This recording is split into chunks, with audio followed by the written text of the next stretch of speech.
ዘውዱ ሾው በመላው አውሮፓ የሚኖሩ ኢትዮጵያውያንና ትውልደ ኢትዮጵያውያን በማህበራዊ ኢኮኖሚያዊና ፖለቲካዊ ጉዳዮች ዙሪያ ያላቸውን ሁለንተናዊ ተሳትፎና እምቅ የህይወት ተመክሮ በጥልቀት የሚዳስስ በይዘቱ ለየት ያለ በአዝናኝ ገጠመኞች የተሞላና በማራኪ ጨዋታዎች የተኳለ ቴሌቪዥን ፕሮግራም ዘውዱ ሾው ቁም ላለው ቁም ነገር ሲሹም ለተዝናኖት በያሉበት ዘውዱ ሾው።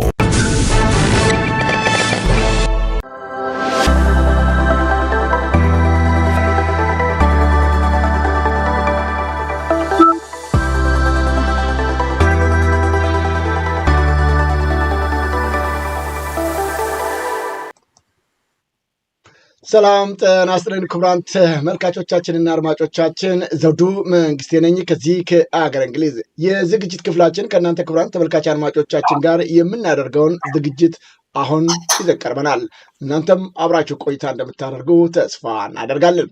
የዘውዱ ሾው ዜናዎችን በተመለከተ ከደቂቃዎች በፊት ማቅረባችን የሚዘነጋ አይደለም። አሁን ደግሞ እንግዳ ይዤላችሁ ቀርቤያለሁ። ከእንግዳችን ጋር የምናደርጋቸው ውይይቶች እንድትከታተሉ በአክብሮት ጋብዛለሁ። እንደሚታወቀው በሀገራችን ወቅታዊ ጉዳዮች ላይ የተለያዩ እንግዶችን እየጋበዘ የዘውዱ ሾው ሚዲያ ለእናንተ ተመልካች አድማጮቻችን ማቅረባችን ቀጥሏል። ዛሬም በተለይም በኢትዮጵያ ወቅታዊ ጉዳዮች ላይ አንዱና አንገብጋቢ የሆነው በአርቲስት ቴዲ አፍሮ ጉዳይ የተነሱት ውዝግቦች አሁንም ጠንክረው ቀጥለዋል። በዲያስፖራው በኩል ይህንን ጉዳይ በተመለከተ ከፍተኛ ስራዎች እየተሰሩ ይገኛሉ። አብይ አህመድ እንደሚታወቀው በአገር ቤት ያሉትን እያፈነ እያሰረ እየደበደበ እያፈናቀለ እየገደለም ቀጥሏል። እኛም ይህንኑ በማጋለጥ በኩል እና ጉዳይ የሚመለከታቸውን ኢትዮጵያኖችንም በማቅረብ በማነጋገር ለእናንተ መረጃ ማቀበላችን እንደዛው ቀጥሏል ማለት ነው። ዛሬ የማቀርብላችሁ እንግዳ ደግሞ ለዘውዱ ሾው ሚዲያ ለእናንተ ተመልካች አድማጮቻችን አዲስ ባይሆኑም ይሁን እንጂ ዛሬ ደግሞ ይዤው የምመጣው ጉዳይ በጣም በዚሁ በወቅታዊ ጉዳዮች ላይ መረጃ የሚሰጡን ይሆናሉ ማለት ነው። እንግዲህ ከሀገራቸው ኢትዮጵያ ከወጡ ከ50 ድፍን ዓመታት በላይ ቆይታ ያደረጉ እንግዳችን ይሄ ብቻ አይደለም። በጣም በሚገርመው ሁኔታ ከ6-7 በላይ የአሜሪካንን ፕሬዝዳንትን በስራቸው አጋጣሚ ያገኟቸው ናቸው። በጣም የሚገርም ነው። የዛሬ እንግዳችን በተለይም ካርተርን፣ ሬገንን፣ ፎርጅን፣ ቡሽን ከነልጁ ክሊንተንን፣ ኦባማን፣ ባይደንን እና አሁንም ትራምፕን ጭምር በስራቸው አጋጣሚ ያገኙ ኢትዮጵያዊ ናቸው። እንግዲህ እድለኛ ናቸው። አንዳንዶቹ ስማቸውንም ለመስማት ብዙ ጊዜ ለማወቅ የምንቸገርበት ነው። እሳቸው ደግሞ በአካል እነዚህን የአሜሪካን የዓለም መሪ ማለት ይቻላል። አሜሪካኖች ብዙ ጊዜ እንደምታውቁት ዓለምን የሚመሩ ራሳቸው ናቸው። ስለዚህ እነዚህን ሁሉ የማግኘት እድል ገጥሟቸዋል። የናሽናል ፕሬስ ክለብ ፕሬዚዳንትም ናቸው። የዛሬ እንግዳችን በኢትዮጵያ ጉዳይ ከ20 ዓመታት በላይ በንቃት ይሳተፋሉ። ባገኟቸው አጋጣሚዎችም ደግሞ ለእነዚሁ ለአሜሪካን መንግስት ፕሬዚዳንቶች መረጃዎችን ያቀብላሉ። ኢትዮጵያ ውስጥ ያለውን ወቅታዊ ጉዳዮችም በቻሉት መጠን ይገልጻሉ። ዛሬም የማነጋገራቸው በዚሁ በአሜሪካ ጉዳይ ከሚመለከታቸው የስቴት ዲፓርትመንት ጋር ያደረጓቸው ውይይት ከትላንትና ያደረጓቸው ውይይቶች አሉ። በአንዳንድ ጉዳዮች ላይ በሱ ላይ እና በሌሎችም ጉዳዮች ላይ ነው የማነጋገራቸው። በርካታ ከ15 ያላነሱ ማህበራትን የአሜሪካ ከሚገኙ የእነዚህ ማህበራቶች የአሜሪካን ኦርጋናይዜሽን አለ። የኢትዮጵያን አሜሪካን ኦርጋናይዜሽን ወይም ማህበር የዚህ ማህበር ፕሬዝዳንት በመሆን እያገለገሉ ነው የሚገኙት። ምን እየተደረገ ነው በዲያስፖራው በኩል የሚሉትን መረጃ እንግዲህ ከእሳቸው ጋር በደንብ አድርገን እንነጋገራለን። በተጓዳኝ ደግሞ እኛስ ምን እየሰራንን የሚለውንም በዛው የምናየው ጉዳይ ነው። የዚህ የ50 ስቴት ስትራቴጂ የሚባል ስራ ከጀምሩ ቆየት ብለዋል። ምን እያደረጉ ነው? ከዚህ ቀደም ባደረግኳቸው ቃለ ምልልስ ላይ ይህንን 50 ስቴት ስትራቴጂ የሚለውን ጉዳይ የጀመሩ እንደነበረ አስታውሳለሁ። ምን እየተደረገ ነው የሚለውንም በሱም ላይ አንዳንድ ሀሳቦችን እንወያያለን። ተመልካች አድማጮቻችን አሁንም ከዘውዱ ሾው ሚዲያ ጋር ቆይታ እንድታደርጉ ከወዲሁ ጋብዛቸዋለሁ። የዛሬ እንግዳችን በሀገራቸው ጉዳይ ላይ እንዳልኩት ከ20 ዓመታት በላይ በንቃት የሚሳተፉበትን በተለያዩ ማህበራቶች በመደራጀት ነው። በተጓዳኝም እንደዚሁ እንዳልኳቸው ከነዚሁ 78 ያላነሱ ፕሬዚዳንቶች ጋር ጭምር ተገናኝተው በኢትዮጵያ ጉዳይ ላይ አቅማቸው የሚችለው መረጃ በማቀበል ደረጃ እንዲቆጭ ብሎ መወያየት ባይኖርም ግን በሚያጋጥማቸው ጊዜ መረጃዎችን ያቀበሉ ኢትዮጵያ ናቸው። ከእሳቸው ጋር የምናደርገውን አጠር ያለ ውይይቶች እንድትከታተሉ አሁንም በማክበር ጋብዛለሁ። የዛሬ እንግዳችን አቶ መስፍን ይባላሉ። አቶ መስፍን መኮንን ጤና ይስጥልኝ። በድጋሚ ወደ ዘውዱ ሾው ሚዲያ ስለመጡ ጤና ይስጥልኝ አቶ ዶዚ። በጣም አመሰግናለሁ ለዚህ ጋብዘከኝ። እንደዚህ አብረን ከኢትዮጵያኖች ጋር አንተም ጋር እንድንወያይ በጣም አመሰግናለሁ። ከልብ አመሰግናለሁ። እንግዲህ አቶ መስፍን እርሶ ያው ትንሽ ስለ እርሶ አንዳንድ ነገሮች ለመጠቆም ሞክሬያለሁ። ከበርካታ የአሜሪካን ፕሬዚዳንቶች ጋር ከመገናኘቱ በዘለለም በዚሁ በናሽናል ክለብ ፕሬዚዳንት ኖት። እሱ ብቻ አይደለም ደግሞ የአሜሪካን የሀገር መሪዎች ከሚያገኙት ከሚያነቡትም አንዱ የሆነው የዋሽንግተን አፕዴትም ደራሲ ኖት። እዛም ብዙ የኢትዮጵያንን ጉዳይ ብዙ አርቲክሎችንም ይጽፋሉና በጣም ትልልቅ ስራዎች ነው የሚሰሩት። እንደው በመጀመሪያ ደረጃ ስለዚህ ስለ ወቅታዊ የኢትዮጵያ ጉዳይ ስለ ቴዲ አፍሮንም በተመለከተ ከስቴት ዲፓርትመንት ጋር ቀርበው መነጋገሩን አንዳንድ መረጃዎች አሉኝና እንዴት ነው የስቴት ዲፓርትመንት በቴዲ አፍሮ ዘፈን ላይ የተነሱትን ጉዳዮች ሲያስረዷቸው ምን አሉ? ምንስ ሊደረግ እንደሚገባ ለእርሶ ያካፈሉት ነገር ካለ እንደው እስቲ ከዛን ጀምር መጀመሪያ ወቅታዊ ጉዳይ። እንግዲህ በዚህ ጉዳይ በጣም አንገብጋቢ በሆነ ሰዓት በሆነ የቴዲ አፍሮ ቴዎድሮስ ካሳሁን የኢትዮጵያን ሕዝብና የኢትዮጵያን እንግልትና የኢትዮጵያን በተለይ አማራው ላይ የተደረገውን ጭቆና በደንብ አድርጎ የገለጸ መሆኑን በደንብ አድርገን አስቀምጠን ለስቴት ዲፓርትመንት አስቀምጠናል። እነሱም ያወረፉት ያውቃሉ። ይሄንን በተጨማሪ በክህነትና በዚህ በጆርናሊስቶች ላይ የሚደረገውን እንግልት በሰፊ አድርገን አስረድተናል። ይሄ በዚህ አጋጣሚ እኛ የተገናኘንበት ወደፊት የሚደረግ ስብሰባ አለ በጁን ውስጥ እና ከስቴት ዲፓርትመንት ሁሉ ኢትዮጵያኖችን አንድ ላይ አድርጎ ወክሎ ትልቅ ስብሰባ የሚደረግ አለ በኢትዮጵያ ጉዳይ ኢትዮጵያ አንገብጋቢ ጉዳይ። ግን የቴዲ ዋናው ጉዳይ በጣም አሳሳቢ ለብዙ ኢትዮጵያኖች አሳሳቢ ሆነው በመቅረቡ እንደምታውቀው አሁን ቅርብ ጊዜ የሪጅኑ የገቨርንመንቱ ሰራተኞች ስቱዲዮ ውስጥ ገብተው እቃውን ሰባብረው ንብረቱን ትንሽ አጥፍተው ብዙ በጣም መጥፎ ነገር የተሰራበት እና በጣም አስጠያቂ ነገር የተሆነበት እና ፕላስ ደግሞ የእሱን አሶሲዬቶች ሰራተኞችን አንግልቶ ሁለቱን ሰራተኞችን ወስደው እስር ቤት በማመከል በመንግስት በማድረግ ይህንን በሙሉ በደንብ አድርገን ያስቀመጠን ገልጸን ለስቴት ዲፓርትመንት በጣም ኮንሰርን ሆነዋል ጉዳዩ። ግን ያው የአሜሪካን መንግስት ያውቃሉ አብይ አህመድ ምን እየሰራ እንዳለ በኢትዮጵያኖች ላይ። ይህንን ተጨማሪ መረጃ ስትሰጧቸው በቀጣይ ምን እርምጃ ሊወሰድ ይገባል የሚል በእነሱ በኩል የቀረበ ሀሳብ ይኖራል? በተጨማሪ እስከ ውጭ ከሚገኘው የሰሜን አሜሪካ ከሚገኙት ኢትዮጵያኖች ወይም ዲያስፖራዎች ጋር በምን መልኩ ይህንን ለመነጋገርና ለመወያየት የታቀደ ነገር ይኖር ይሆን? ብዙን ጊዜ እንግዲህ የስቴት ዲፓርትመንት ብዙን ጊዜ አይሉም፣ ግን ስራ የሚሰሩት ቢሃይንድ ሲን ይባላል እዚህ ሀገር። ሁልጊዜ ድብቅ ነው፣ አይነግሩንም። ለእኛ እንደዚህ ሄደን እንደዚህ አድርገን እንደዚህ ነገር እንትን እናስቆማለን ምናምን አላለም ነገር በፍጹም አሜሪካዎች እንደዚህ ነገር አይናገሩም። ግን ቢሃይንድ ሲን ቢትዊን ዲፕሎማት ብዙ ነገር የሚሰራ አክቲቪቲ አለ ቢሃይንድ ሲን። እኛም የደረስንበት አንዳንድ መግለጫዎችና አንዳንድ ሰዎች የገለጹልን አለ።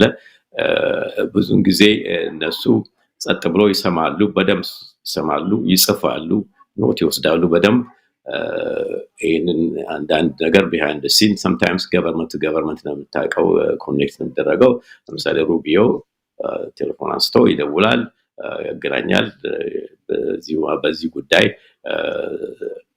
በጣም አሳስቦናል፣ ዩኤስ ገቨርንመንት ያሳስባል እና እኛ የምንፈልገው ጸጥታና ስትራቴጂው እና የቴሮሪስት አካባቢ በደንብ ክሊን እንዲደረግ በዛ አካባቢ ያለውን ኢትዮጵያ ፒስፉል እንድትሆን ዋና የአፍሪካ አንደኛ የሆነ አፍሪካ በጣም የታወቀች ሀገር ስለሆነች በጣም ከኢትዮጵያና ከአሜሪካ ጋር ግንኙነት ያለው እንዲጸና ነው የምንፈልገው እና ጸጥታ የሚለው ላይ ነው ፎከስ የሚያደርጉት ብዙ ጊዜ አሜሪካኖች ከዲፕሎማት ሲናገሩ። ግን በእንደዚህ አይነት በአሁኑ ሲቹዌሽን በጣም ኮንሰርን ሆነዋል፣ በተለይ በቴዲ የሚደረገውን አክቲቪቲ። በጣም አመሰግናለሁ አቶ መስፍን መኮንን። በተለይም እርስዎ ጥልቀት ያለው ስራ እየሰሩ እንዳለ መረጃዎች አሉኝ። በዚህ በሂውማን ራይት እና እንደዚሁም ደግሞ በሰብአዊ መብት ጥሰት እንደዚሁም ደግሞ በሃይማኖታዊ ጉዳዮች ላይ ከሚመለከታቸው ሴናተሮች፣ ኮንግረስማኖች ጋር ሰፊ ውይይት አድርገዋል። ይህንንስ በተመለከተ ያቀረባቸዋቸውን መረጃዎች፣ የተወያዩባቸውን ነገሮች እንደ ምናልባት ለተመልካች አድማጮቻችን ቢያካፍሉልኝ። ለምሳሌ ያህል በቅርቡ ጊዜ በሆነው በኢትዮጵያን ኦርቶዶክስ ክርስቲያኖች ላይ ዝም ብለው ሻም የሆነ እንትን ቴሮሪስቶች ናቸው ብለው ያወጁባቸው እስር ቤት ውስጥ የሚያንገላቷቸው ትክክል እንዳልሆነ ይሄንን በደንብ አድርገን ለሴኔትም ለኮንግረስም ለስቴት ዲፓርትመንትም በደንብ አድርገን ገልጸናል። ይሄንን ምክንያቱም በጣም ቬሪ ዴንጀረስ አካሄድ ነው የሚሄዱት። ምክንያቱም ዋናው ቴሮሪስቱ በኬንያ ቦርደር ያለው ኤክስትሪሚስቶች ከኢትዮጵያ ውስጥ ያሉ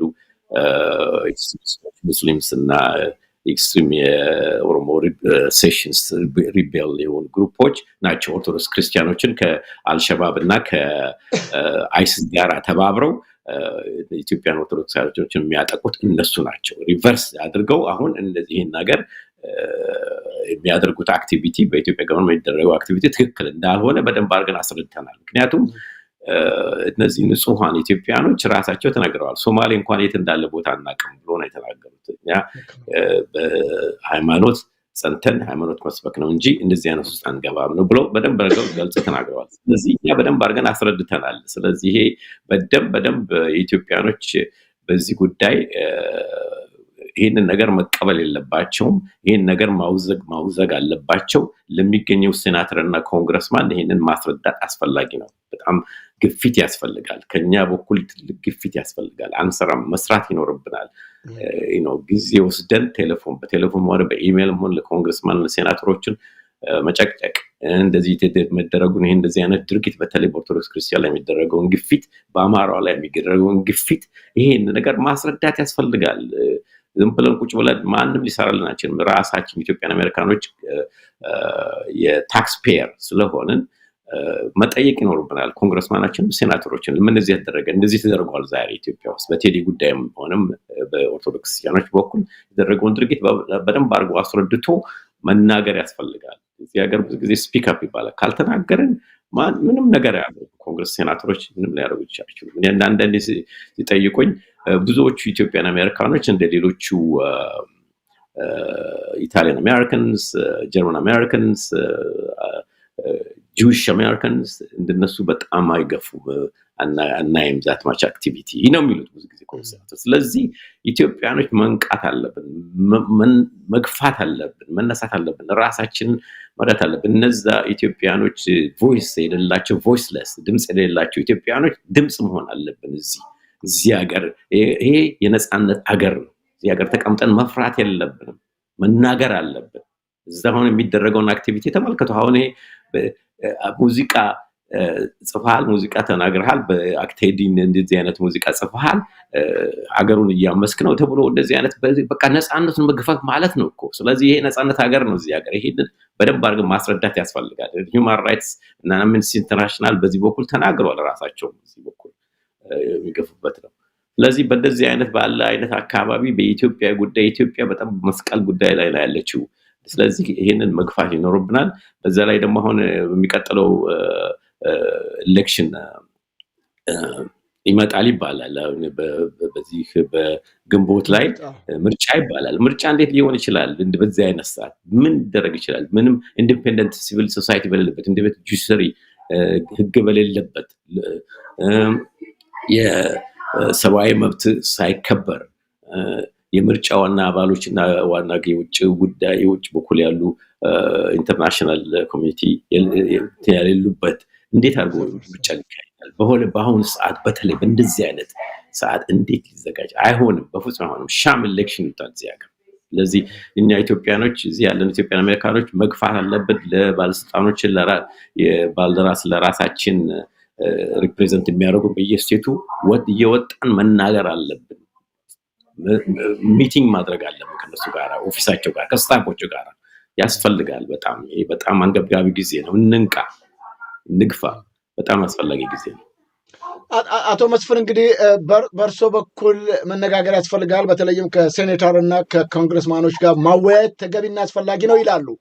ይሁን እንጂ አንዳንድ ኢትዮጵያኖች ምንም ከእነሱ ጋር ብንነጋገር የምናመጣው ለውጥ ነገር የለም፣ ስራችንን መስራት ያለብን እኛ ራሳችን ነን እንጂ ከነዚህ ሴናተሮች ጋር ተነጋገር ከኮንግረስማን ጋር ተነጋገርን የሚያመጡ ለውጥ የለም ለሚሉ ዲያስፖራዎች ወይም ትውልደ ኢትዮጵያኖች ምንድነው የሚሉት? አሁን ውጤት አናመጣም ወይም ውጤት የለውም ከነዚህ አካላት ጋር መነጋገሩ?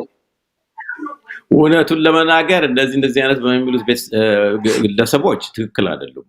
እውነቱን ስራ ይስሩ፣ እስቲ ይሞክሩ፣ ሴናተሮችን ያነጋግሩ። ሄደው ቢሮአቸው ውስጥ ማንኛውም ኢትዮጵያ ሄደው የስቴቱ ያለው በየሜሪላንድ ሆነ ቨርጂኒያ በዚህ አካባቢ ያሉት ኢትዮጵያን አሜሪካኖች ገብተው ያነጋግሩ። አንድ ነገር ለውጥ ሊመጣ ይችላል። ግፊት ያስደርጉ። ግፊት ከሌለ ምንም ነገር ቁጭ ብለው አይሰራም ብለን ካልን አይሰራም። ልክ ነው። ምንም ስራ ከራሳችን ጀምር ራሳችን ካልሰራን ራስ ግፊት ካልሰጠን ለሴናተሮችና ኮንግረስማን ይሄን አድርጎ ይሄ መደረግ አለበት እኛ ቴክስፔየር ነን በዚህ ስቴት ነው ያለነው እና ይሄ ኢትዮጵያ ውስጥ የሚደረገው ግፊትና በአማራው ላይና በኦርቶዶክስ ክርስቲያኖች ላይ የመጣው በተለይ በአሁን ሰዓት በቴዲ በኩል ያለውን እንግል ይሄንን ነገር በደንብ አድርጎ ማስረዳት ያስፈልጋል። ቁጭ ብለን አልሰራም ይሄ አይሰራም ብለን ካልን ልክ ነው አይሰራም። ካልሰራን ራሳችን ማን ነው የሚሰራልን? ራሳችን ኢትዮጵያኖች ራሳችን ወተን ገብተን ሄደን ከሴናተሮች ኮንግረስማኖች ጋር መነጋገርና መገናኘት ያስፈልጋል። እንደዚህ ዝም ብሎ አልሰራም ማለት ስራ ካልሰራን ራሳችን ነው የምናታልለው። ልክ ነው አቶ መስፍን። እንግዲህ እርስዎ እንዳሉት በቴዲ ጉዳይ ገብተው በዚሁ በስቴት ዲፓርትመንት በዝርዝር ለማስረዳት ሞክረዋል። መረጃ ቢኖራቸውም ተጨማሪ መረጃ መስጠቱ ደግሞ ተገቢና አስፈላጊ ነገር ነው። በርከት ያሉ ደግሞ ኢትዮጵያኖች በየራሳቸው ሴናተሮች ኮንግረስማኖች ጋር ገብተው ደግሞ ጉዳዩን ቢያስረዱ ነገሩ እየጠነከረ ይሄዳል እንጂ የሚያላላ ነገር የለም። እንደው ከልምዶ በመነሳት እዚሁ ቤተመንግስቱም አካባቢ ወይም ደግሞ ዋይት ሃውስ አካባቢም ስለሚሰሩ በተጨማሪም ደግሞ በዚህ በዋሽንግተን አፕዴት ላይም ብዙ ነገር ስለሚሰሩ እንዴት ይገመግሙታል? ከሌሎች ሀገራት ጋር ቅድም አሜሪካንስ፣ ጀርመን አሜሪካንስ፣ ኢጣሊያን አሜሪካንስ፣ ጁስ አሜሪካንስ ምናምን ብለዋቸዋልና በተጓዳኝ ከኢትዮጵያ ጋር ሲያነጻጽሩት ያለው ልዩነት ምን ይመስላል? እንዴ በጣም ትልቅ ልዩነት ነው ያለው። የኢትዮጵያን አሜሪካኖች ገና ብዙ ስራ አልሰራንም። እውነቱን ለመናገር ይቅርታ አድርጉልኝና ማንንም ለመወዘግና ለማለት አልፈለግም፣ ግን አልሰራም። ከኛ መጀመር አለብን፣ ስራ መስራት አለብን። ተመልከቱ አሁን ጁሽ አሜሪካኖች የሚያደርጉ ጁሽ አሜሪካኖች ራሳቸው በዚህ ሀገር ገብተው አሁን የኢራንና በኢራን ላይ ያለው ጦርነት ላይ ተመልከቱ። ማን ነው? እስራኤል ነው። እስራኤል የአሜሪካን ግፊት አድርጎ ጦርነት ውስጥ ያስገባው። ትልቅ ስራ ነው የሚሰሩት ጁሽ አሜሪካኖች። በጣም ዌል ኦርጋናይዝድ የሆኑ ግሩፖች ናቸው። ኢታሊያን አሜሪካኖች ሴም ቲንግ፣ ጀርመን አሜሪካንስም አዘር እንደዚህ ናቸው።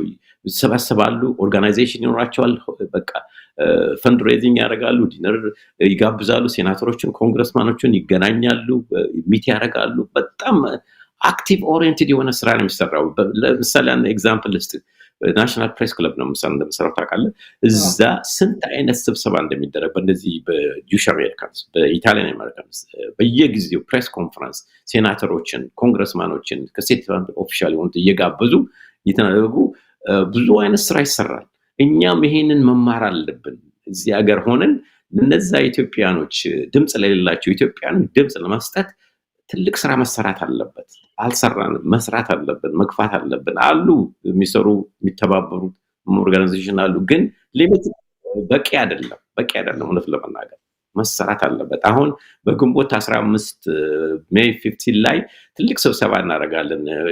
ባይ ዘ ዌይ ሴናተር ክሪስ ቫን ሆልን ናቸው ቦታውን ያሰጡን። የኬኔዲ ካከሱ ይባላል። ሩም 328 ሜይ 15 at 9 AM ኬኔዲ ካከሱ ትልቅ ስብሰባ እናደርጋለን። በዚህ በኢትዮጵያ ጉዳይ በአሁኑ በአንገብጋቢ ጉዳይ በተለይም በቴዲም ሆነ በሌላውም ስለ ኮንስቲቱሽኑም ስለዚህ 50 ስቴት ስትራቴጂ ሁሉ ከቨር ለማድረግ ዲስከስ ለማድረግ ቀነባብረናል። ዶክተር አክሎግ አብሮ ከኛ ጋር አንድ ላይ ቀነባብረዋል። እዚህ ሌሎችም ተናጋሪዎች አሉ። በዚህ ላይ ስፒከር የሚናገሩ ሰዎች አሉ። በተለይ አንደኛው ዶክተር ስትራሰን ይባላል። ስለ ጄኖሳይድ እና ስለዛ ብሪፍ ያደርገናል። አመሰግናለሁ። አሁን አቶ መስፍን አንድ ነገር ሲነግሩ በዚህ በናሽናል ፕሬስ በርካታ ስብሰባዎች ይከናወናሉ። የተለያየ ሀገር ዲያስፖራዎች ማለት ነው ቅድም እንደገለጿቸው የጁሽ ይሆናል፣ የጣሊያን፣ የጀርመን፣ የፈረንሳይ፣ የስዊድን ዋቴቨር ብቻ እዛ ሀገር ያሉ ይመጣሉ ብለዋል። ደግሞ እዚህ የናሽናል ፕሬስ ክለብ ፕሬዚዳንትም እርስዎ ኖትና ኢትዮጵያኖች እዚህ ላይ ለመሰባሰብ እድሉን አግኝተው ይሆን ወይስ ካላገኙስ ምንድን ነው ማድረግ ያለባቸው በቀጣይ? አዎ ባይ ዘ ዌይ ፕሬዚዳንት ሳይሆን የናሽናል ፕሬስ ክለብ ማኔጀር ነው። ማኔጀር እዛው ሊያደርጉ ይችላሉ። ኮንፈረንስ ለመዳረግ ይቻላል፣ ግን በጣም ሴንሲቲቭ በጣም የሆነ ቦታ ነው። ኮንታክት የክፍላችንን የኬተሪንግ ኮንፈረንስ ዲፓርትመንት አለ። እሱ ኮንታክት አድርጎ የሚከፈልም አለ ለሩም ሰርቪስ ምናምን እንደዚህ ለኮንፈረንስ ሩም እንደዚህ እና እዛው ለማድረግ ይቻላል፣ ግን ኦርጋናይዝ በሆነ ነገር ነው መደረግ ያለበት። እኔ ብዙ ጊዜ የምለው ኦርጋናይዝ ሆነ አንድ ላይ ኢትዮጵያኖች በመተባበር ብዙ ስራ ይሰራል እና ለብቻችን ለትንሽ ሰዎች ቁጥር ትንሽ የሆኑ ሰዎች መተው አያስፈልግም። እሱ ይረዳል እሱ ይሰራል ብሎ መተው አያስፈልግም። ይሄ በብዙ ሰው የሚሰራና ብዙ ሰው መሰብሰብና ብዙ ሰው አንድ ላይ ኦርጋናይዝ ሆኖ መስራት ያለበት ነው። ምክንያቱም የኢትዮጵያ ጉዳይ በጣም በጣም በጣም ከባድ እየሆነ ነው የሚመጣው። አሁንም እንደዚህ እየቀለለ አይደለም፣ የባሰ ነው የሚመጣው። እኛ አንድ ነገር ካላደረግን እዚህ ያለነው ኢትዮጵያኖች ከኮንግረስማን ከሴናተሮች ስቴት ዲፓርትመንትን ግፊት ካላደረግን ይሄ ያሁን የሚመጣው ማዕበል በጣም ከባድ እየሆነ ነው የሚመጣው። ስለዚህ ኢትዮጵያኖች ፕሊዝ ኮንታክት ኮንግረስማኖችን ሴናተሮችን ሚቲንግ በማድረግ ሄደው ስታፎቹ ጋር በመገናኘት ሚቲንግ በመጠየቅ እንግፋ፣ ግፊት እናድርግ። ይሄ አሁን የሪላክስ ማድረጊያ ጊዜ አይደለም። በጣም በጣም በጣም አንገብጋቢ ጊዜ ነው። ይሄ ልጅ አሁን ኢትዮጵያዊ ሙዚቀኛ ቴዲ አፍሮ እዛው ኢትዮጵያውን ውስጥ ሆኖ ደፍሮ እንዲህ ማድረጉ እኛ እንኳን እዚህ ሆነን አንድ ነገር ማድረግ በነፃነት ሀገር ልናደርግ እንችላለን ብዙ ነገር። እሱ ደፍሮ ቤተሰብ ያለው ሰው ልጅ አሁን ተመልከት ያለው እንግዲህ ሁኔታ ላይ እዛ ኢትዮጵያ ውስጥ በዚህ በቃ በሬጂም በአብይ ስነስርዓት በጣም ህግ የማይከበርበትና ህዝብ አለ ህግ እንትን የሚደፈርበት ቦታ ላይ ሆኖ ይህንን ማድረጉ በጣም በጣም በጣም የሚደነቅ ልጅ ነው። በጣም የኢትዮጵያኖችን በሙሉ የኢትዮጵያኖችን ድምፅና የኢትዮጵያኖችን ስር ያለውና በኢትዮጵያኖች ያላቸውን ግፊትና እንግልትነት አውቶ በደንብ አድርጎ ውጭ አድርጎ ነው የተናገረው። ዳስ ዋይ የአብይ ገቨርንመንት የተናደደ ተመሳብጨበት ምክንያት ይሄ ነው። የኢትዮጵያኖችን ልብ በተለይ የአማራውን እንግልት ከውስጡ ያለውን በሙሉ ልጥ አድርጎ ነው ያወጣውና ቁጭ አደረገው። በሙዚቃ ላይ በጥበቡ አርቲስትነቱ ያቀረበው እንትን በጣም የሚደነቅ ነው። ይሄ ልጅ በጣም በጣም አሁን ሳክሪፋይስ ትልቅ ሳክሪፋይስ ነው ያደረገው። ያነቃቃው ኢትዮጵያኖችን አነቃቃ። በጣም ነው ያነቃቃው ህዝቡን ከዳር እስከ ዳር።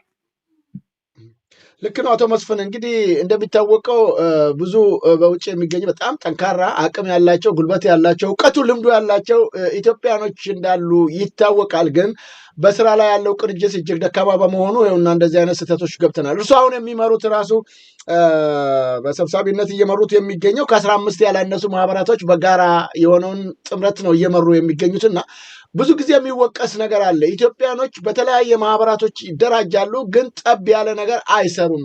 ማህበራቶች ብቻ መሰብሰብ ትርጉም የለውም። አንዱ እሱ ነው። ሁለተኛ ማህበራቶቹ ራሳቸው በቂ የሆነ አባል እንኳን የላቸውም የሚል ትችት ይቀርባልና ይህንን ነገር ለማስወገድ እንደው ለወደፊት ምንድን ነው የእርስዎ ምክር ሀሳብ? እንግዲህ እኛው ሁሉ ኢትዮጵያኖች በመተባበርና በአንድ ላይ ሆነን ሁሉ ነገር እንትን መስራት ነው። ከክሪቲሳይዝ እንዳዝም ብሎ እንደዚህ እንትን ማጸቅና ሰውን እንትን ማለት የሚሰራውን ሰው እንትን ማለት ምንም ነገር ሊጠቀም አይችልም። መሰራት ነው ያለበት። ሁሉም እያንዳንዱ ኮንትሪቢዩት ማድረግ አለበት። በየቦታው ባለበት ቦታ ኮንትሪቢዩት አለበት ማድረግ አለበት። አለበለዚያ ዝም ብሎ እንዳልከው አሁን ተነጣጥሎ በትንሽ እንደዚህ በኩል 15 ሆነ በ20 ሆነ ሊሰራ የማይቻል ነገር ነው። በህብረት ሆኖ አንድ ላይ በኮንሰርትድ ኤፈርት ተባብሮ ኢትዮጵያኖች አንድ ላይ እንደ ማዕበል ሲወጣ እዛም ያሉ ኢትዮጵያኖች አንድ ላይ ተባብረው እንደ ማዕበል ዲሞንስትሬሽንም ሆነ አንድ ላይ ቢወጡ ሪጅሙ አንድ ነገር ሊያደርጋቸው አይችልም። አንድነት በጣም ከባድ ነው። አንድነት ሁሉ ነገር ሊያስተካክል ይችላል። አንድነት ሁሉ ነገር ገፍቶ ለውጥ ሊያመጣ ይችላል። በመተባበር ኢትዮጵያ ትልቅ ለውጥ ሊመጣ የሚችለው በመተባበርና ሁሉ ኢትዮጵያኖች ያገባኛል ብሎ አንድ ላይ በፒስፉል በነፃነት በነፃ ሆኖ ፒስፉል ሆኖ ኦርጋናይዝድ ሆኖ ግፊት ቢያደርግ ሁሉ ነገር ለውጥ ሊመጣ ይችላል። አለበለዚያ ተቀምጦ አንደኛው አንድ ሳይድ ሆኖ አንደኛው በአንድ ሳይድ ሆኖ ዝም ብሎ ሲከራከሩ ባልሆነ ነገር ጊዜያችንን ስናጠፋ ምንም አይነት ለውጥ ሊመጣ አይችልም። አንድ ላይ ሆኖ በኮንሰርትድ ኤፈርት ስንሰራ ብዙ ለውጥ ሊመጣ ይችላል። ኮንግረስም እንደዚህ ሆነ አንድ ላይ ሆነን ተባብረን መገፋፋት አሁን የ50 ስቴት ስትራቴጂ በእያንዳንዱ ውስጥ ያለው ኢትዮጵያ አሜሪካኖች እየደወሉና እየገፋፉ ግፊት ቢያደርጉ ትልቅ ለውጥ ሊመጣ ይችላል። ራይት ትልቅ አሁን የተከፈተው ሌተር ራይቲንግ እንኳን ጽፈን አቅርበናል። ምን አይነት ሌተር ኢትዮጵያኖች ጽፎ እንዲልኩ ለኮንግረስማንና ሴናተሮች እሱን ተከትሎ ብንሰራ እንኳን እንደው ትልቅ ግፊት ሊያመጣ ይችላል። የ50 ስትራቴጂ በጣም መናቅ የሌለበት ነው። የሚሰራ ትልቅ ስራ ሊሰራበት ይችላል። በደንብ ይሄዱበታል። በኋላ መለስበታለሁ። እሱን ጉዳይ በጣም ጠቃሚና አስፈላጊነቱ ጭምር ዲያስፖራዎቹ ማወቅ አለባቸው ብዬ አስባለሁኝና ወደዛ ከመሄዳችን አስቀድሞ እስቲ ይሄ እንግዲህ እየተሰራ ያሉ ስራዎች በጣም በርካታ ናቸው። በሚቀጥለውም ስብሰባ እንዳለ ጠቁመውኛል። በዚህ በሂውማን ራይትስ እና በሃይማኖት ጉዳይ ላይ ያጠነጠኑ ስራዎች እንደሚሰሩ ስብሰባዎችም እንዳሉ ጠቁመውኛል። ይሁን እንጂ አሁንም ኢትዮጵያኖቹ በጋራ አለመሰባሰባቸውና አብሮ አለመሆናቸው በተጓዳኝም ደግሞ እንግዲህ በዚህ በሃይማኖት ጉዳይ ላይ ሲነሳ የሃይማኖት አባቶችን በቸልተኝነት ዝም ብሎ ቁጭ ማለት ነገር ይስተዋላል። በቀጥታ የሚመለከታቸው እነሱ ናቸው። በሰሜን አሜሪካ እርሶ በሚኖሩበትም በጣም በርካታ የሃይማኖት እንትኖች አሉ፣ አብያተ ክርስቲያናቶች አሉ። የነዛ ሁሉ ደብር አስተዳዳሪዎች፣ ጳጳሶች ሁሉ ያሉበት ሁኔታ አለና ከነሱስ ጋር በቅንጅት በመስራት ይህን ችግር ጉዳዩ ለሚመለከተው የአሜሪካን መንግስት ለማሳወቅ እየተደረገ ወይም እየተሰራ ያለ ነገር ይኖር ይሆን አቶ መስፍን? አዎ እንግዲህ ወደፊት አሁን እንሞክራለን። አብረን ከኢትዮጵያ ኦርቶዶክስ ክርስቲያን አካባቢ ላሉት እዚህ በዋሽንግተን አካባቢ ላሉት በተለይ ላስት ታይም ጥሪ ማድረግን ነበረ። በዚህ ስብሰባ ላይ ታስታውስ እንደሆነ ላስት ኦክቶበር ያደረግን ጊዜ በካፒቶል ሂል ስብሰባ ላይ ጠርተናል። ጥቂቶች ነው የመጡት፣ ብዙዎች አልመጣም።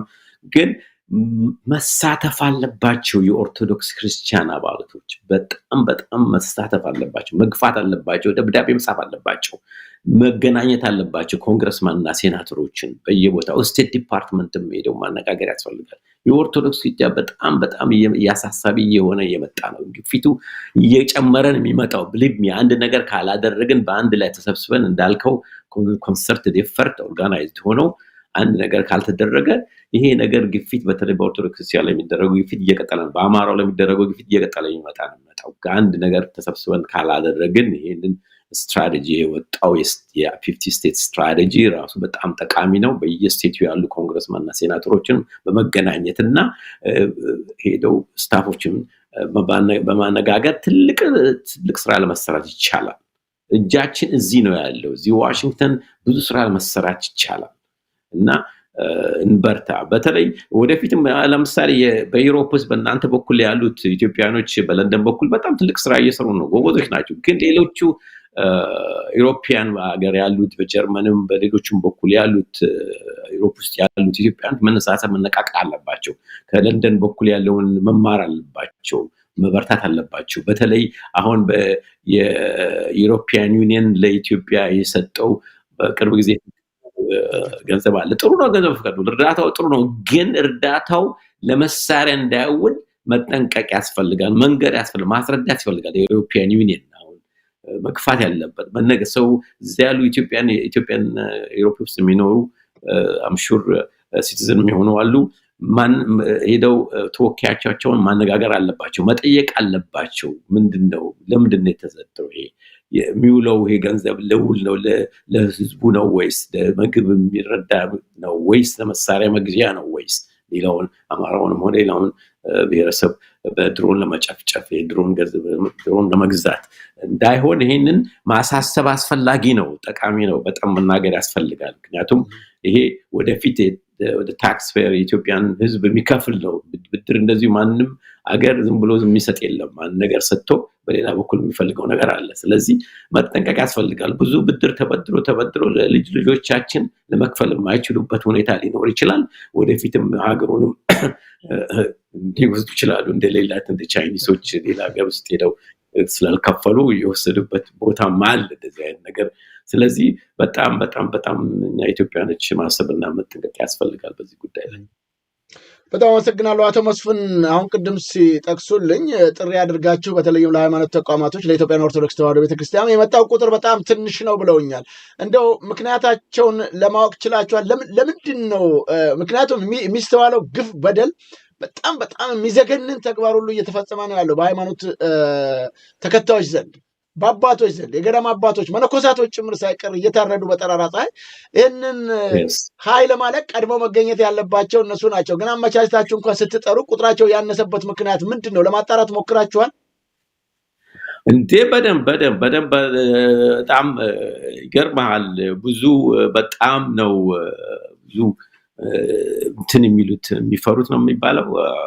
በጣም ለመግባትና እንትን ለማለት አይፈልጉም። ለምሳሌ አንድ ትልቅ ሰው እንትን ናቸው፣ ጳጳስም ናቸው፣ አነጋግረናቸው እኔ ብዙ እንትን ሆኖብኛል፣ እኔ በጣም ልመጣ አልችልም ስብሰባ ላይ፣ ብዙ ግፍ ተደርጎብኛል፣ በየቦታው ቴሌፎን ተደውሎብኛል፣ በዚህ እንደዚህ ሆነው በቃ በብዙ አይነት ምክንያት ያቀርበው በዛ ምክንያት ለመምጣት አልቻሉም። ሌሎቹም እንደዚሁ በጣም የፍርሃት ነገር አለ።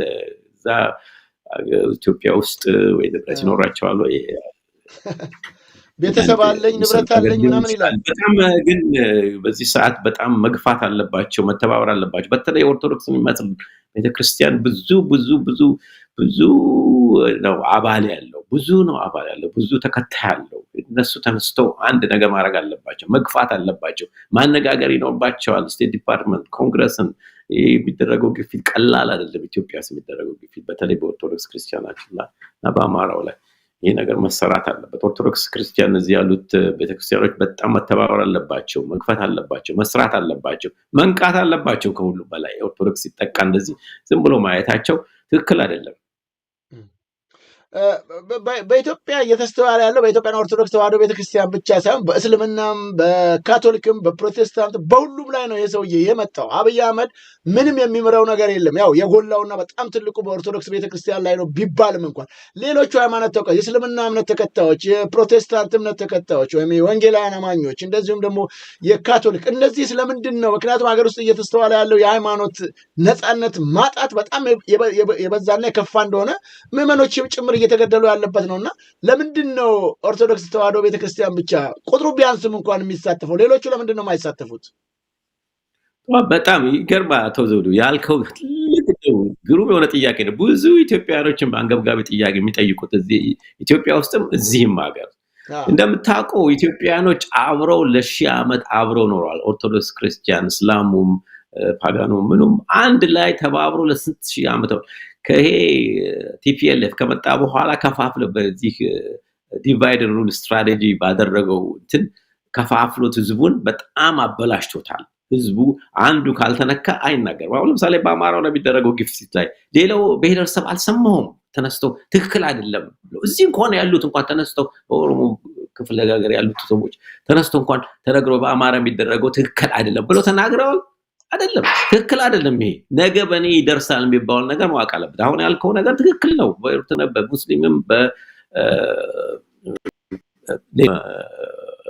በኩል ያለው ሊመጣ ይችላል ወደፊት። ምክንያቱም ዛሬም ለነገም ተነጎዳያም ለሌላውም ሰው ይደርሳል። የማይደርስበት ቦታ የለም። ይሄ ገቨርንመንት እውነት ነው መናገር። ስለዚህ ሁሉ ተባብሮ አንድ ላይ በሙሉ ብሔረሰብ ድሮ በኢትዮጵያ ባህል አብሮ እንደኖረ ለሺህ ዓመት አብሮ ተባብሮ አብሮ በልቶ አብሮ ጠጥቶ ተከባብሮ እንደኖረ ተመልሶ ያንን ድርጊት ኢትዮጵያኖች መከተል ይኖርበናል። ምክንያቱም የሰርቫይቫል ነገር ነው። ለዛሬም ነገም ለሁሉም ሰው የሚደርስ ነው ይሄ አሁን የመጣው ማዕበል። ስለዚህ መተባበርና አንድ ላይ ሆኖ እንትን ማለት አንዱ ሲገደል አንዱ ሲጠፋ አማራው ሲጨፈጨፍ ዝም ብሎ ሌላው ብሔረሰብ አለመነጋገሩና ይሄ ትክክል እንዳልሆነ ዝም ብሎ ጸጥ ብሎ ፓርላማ ውስጥ አለመናገር። በተለይ እዚህ ፓርላማ ውስጥ የተመረጡ የኢትዮጵያ እንትኖች እንደ ጉሊት ሆነው ቁጭ ብለው የሚቀመጡት ለምንድን ነው የማይናገሩት? ለምንድነው ይሄ ትክክል እንዳልሆነ የማይሉት? የኢትዮጵያ ህዝብ መረጣቸው አይደለም እንዴ? ለፓርላማ ያስገባቸው ሳላሪውን የሚከፍልላቸው የኢትዮጵያ ህዝብ ነው። ለምንድነው የማይናገሩት? ትክክል አይደለም ይሄ። ወደፊት ታሪክ እኮ ይወቅሰዋል ይሄን ሁሉ ጉዳይ። ልክ ነው። በጣም አመሰግናለሁ አቶ መስፍን፣ በጣም ከልብ አመሰግናለሁ። ተመልካች አድማጮቻችንም እየተከታተላችሁት የምትገኙት እዚህ እንግሊዝ ከሚገኘው የዘውዱ ሾው ሚዲያ ነው። እንግዳችን አቶ መስፍን መኮንን ናቸው። እንግዲህ በተለይም በዚህ የኢትዮጵያን አሜሪካን ሲቪክ ኦርጋናይዜሽን ፕሬዚዳንት በመሆን እያገለገሉ ይገኛሉ። የኢትዮጵያ ወቅታዊ ጉዳዮችም ቀን በቀን እየተከታተሉ ነው የሚገኙት። በስቴት ዲፓርትመንትም ጭምር ሳይቀር በቅርቡ በቴዲ ላይ የተፈጸመውን ጉዳይ በተመለከተ በአካል ተገኝተው በሰፊው ጉዳዩ ከሚመለከታቸው አካላት ጋር ተነጋግረዋል። በቀጣይስ ምንድን ነው መደረግ የሚገባው የሚሉት ጉዳዮች ነው እየተወያየን የምንገኘው። አብራችሁን ስላላችሁ ከልብ እናመሰግናለን። ታዲያ ይህ ዝግጅት በተቻለ መጠን ለሌሎች ተመልካች አድማጮቻችን ይደርስ ዘንድ ሼርና ላይክ ብታደርጉት መልካም ነው። አብይን በጋራ እስካልተዋጋን ድረስ አደጋው የሁላችንም እንደሆነ ሊታወቅ ይገባል ነው ማለት። አቶ መስፍን በጣም አመሰግናለሁ። በድጋሚ እንግዲህ አሁን አንድ ደጋግሞም የተናገሩት ቅድም የሚያቋረጥኩት አለ። ይሄ የ50 ስቴት ስትራቴጂ ምንድን ነው? ለምንድን ነው ይህንን ስያሜ ያገኘው? ምንስ እየተሰራ ያለ ነገር አለ በአሁኑ ሰዓት? እስቲ እንደው እሱም በደንብ ቢያስረዱን። እንግዲህ የ50 ስቴት ስትራቴጂ ያወጣ ነው ወደ አሁን እንግዲህ ልክ ባለፈው አመት ነው እንግዲህ ወደ 7-8 ወር ሆነዋል። በአንዳንድ በኩልም አንዳንድ ያየን ነው ለውጥ። አንዳንድ ሴናተሮች ኮንግረስማኖች እየነገሩ ነው የደረሰ እንደደረሳቸው። አንዳንድ ኢትዮጵያኖች እየደወሉ ግን በቂ አይደለም። እውነቱን ለመናገር አቶ ዘውዱ በቂ አይደለም። በሙሉ 50 ስቴት ያለው ኢትዮጵያዊ መናገርና ሚቲንግ ማድረግ ከኮንግረስና ሴናተሮች ጋር መገናኘት ያስፈልጋል። በጣም ጠቃሚ ነው። የ50 ስትራቴጂክ ስቴት ስትራቴጂክ ምንድነው ዋና ዓላማው? ምንድነው እነዚህ ኢትዮጵያኖች ማድረግ የሚገባቸው ጉዳይ? ይሄ 50 ስቴት ስትራቴጂ ግፊት ለማድረግ ነው። ፕሬሸር ለኢትዮጵያ ገቨርንመንት የሚያደርገው አክቲቪቲ በአማራው ላይ እና በኦርቶዶክስ ክርስቲያን ላይ የሚያደርገውን ግፊት እንዲያስቆም ኮንግረስና ሴናተሮች አላቸው፣ ፓወር አላቸው፣ ሊያስቆሙ ይችላሉ። ይሄንን ነገ it takes 1 or 2 phone calls ደውሎ ኢትዮጵያ either Trump or Rubio, one of these people ሊደሩ ይችላሉ። ግን በእኛ በኩል ስራ አልተሰራም። መግፋት አለብን፣ ፑሽ ማድረግ አለብን። አሁን እንዳሉኝ በተናጠል የአማራው ማህበረሰብና የኦርቶዶክስ ቤተክርስቲያን ተከታዮች ናቸው ወይስ ዘሆል ኢትዮጵያኖች ላይ የሚደርሰውን ችግር በተመለከተ ነው ሪፖርት መቅረብ ያለው? ኢትዮጵያኖችን ብቻ ማለትም በጠቅላላ ኢትዮጵያኖች በአገሪቱ ኢትዮጵያ ስላለው ወቅታዊ ጉዳዮች፣ የሰው ልጆች ከቤት ንብረታቸው መፈናቀል፣ የሰብአዊ መብት ጥሰቱ፣ በሃይማኖት ጉዳይ ላይ ያሉት ችግሮች፣ የሰው ልጅ በነፃነት መኖር የማይችልበት፣ ሀሳቡን መግለጽ የማይችልበት፣ በድሮን ጭምር በየቀኑ የሚደበደብበት ምድር መሆኑን ነው ለእነዚህ ለሴናተሮችና ለኮንግረስማኖች መግለጽ ያለባቸው ወይስ እርሱ አሁን እንደጠቀሱት የኢትዮጵያን ኦርቶዶክስ ተዋሕዶ እምነት ተከታዮችና እንደዚሁም ደግሞ አማራዎች ብቻ ናቸው ይህንን የ50 ስቴት ስትራቴጂን የሚቀላቀሉት? ነው ልክ ነው። አሁን ያልከው ትክክል ነው። በጣም ያልከው እንግልት የተደረገው በድሮን ኢትዮጵያ የሚጨፈጨፉበት በተለይ የአማራው ብሔረሰብ የሚጨፈጨፉበት የአማራው ብሔረሰብ ነው ላይ እንግልቱ በጣም የበዛበት። ግን ሌሎቹ ብሔረሰቦች መተባበር ይኖርባቸዋል በዚህ ላይ። ነገም በኔ ነው እኮ የሚባለው። የኢትዮጵያ ህዝብ አብሮ ተባብሮ አብ ላይ ለሺህ ዓመት ሙሉ የኖረ ህዝብ ነው። በትብብር አንድ ላይ ሙስሊሙ፣ ክርስቲያኑ፣ ፓጋኑ ምኑም አንድ ላይ አብሮ በልቶ ጠጥቶ ጎረቤቱ ጋራ ተባብሮና ሪስፔክትፉል በሆነ ማለት አብሮ ነው የኖረው። ስለዚህ በዛ ስትራቴጂ ሁሉም መሰባሰብ አለበት፣ መግፋት አለበት።